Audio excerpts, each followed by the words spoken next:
எங்களோட இந்த மூவுக்கு முதல் காரணம், முக்கிய காரணம் பேரண்ட்ஸ் தான். நமக்கு தேவையானதெல்லாம் பார்த்து பார்த்து பண்ண நம்ம பேரண்ட்ஸுக்கு தேவைப்படுறப்ப அவங்க கூட இருந்து பார்த்துக்கணும் அப்படிங்கிறது எனக்கும் சரி என் ஹஸ்பண்டுக்கும் சரி ரொம்பவே முக்கியமான ஒரு விஷயம்.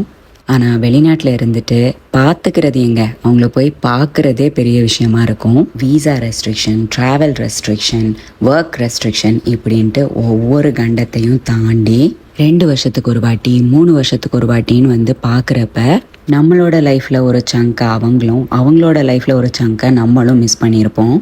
ஆரம்பத்தில் அவங்க ஹெல்த்தியாக இருக்கிறப்ப நமக்கு அது பெருசாக தெரியாது. ஆனால் வருஷங்கள் போக போக ஒவ்வொரு தடவை வந்துட்டு போகிறப்பவும் நமக்கு ஒரு பெரிய வித்தியாசம் தெரியும். என்னதான் நம்ம பசங்களும் அவங்களும் வீடியோ காலில் ரெகுலராக பேசிகிட்டு இருந்தாலும் நேரில் பார்த்து பேசுகிற அந்த ஒரு பாண்டிங் வராது. ஒவ்வொரு தடவை வர்றப்பவும் ஸ்க்ராட்ச்லேருந்து ஸ்டார்ட் பண்ணுற மாதிரி இருக்கும். அப்படி அவங்க ஜெல்லாகி வர்றப்ப நம்ம கிளம்ப வேண்டிய டைம் ஆயிரும். அப்படி ஒவ்வொரு தடவை வந்து போகிறப்பவும் அவங்களோட இருக்கிற அந்த ஸ்வீட் மொமெண்ட்ஸ் எல்லாத்தையும் என்னால் முடிஞ்ச வரைக்கும் நான் கேப்சர் பண்ணணும்னு பார்ப்பேன். ஏன்னா அடுத்து எப்போ மீட் பண்ணுவோன்னு தெரியாது. அது வரைக்கும் இந்த வீடியோஸ் தான் எங்களுக்கு ஒரு பூஸ்டாக இருக்கும். இந்த மாதிரி வீடியோஸ்லேயும் வீடியோ கால்ஸ்லேயும் வாழ்ந்த வாழ்க்கை போதும் அப்படின்னு தோண ஆரம்பிச்சிருச்சு.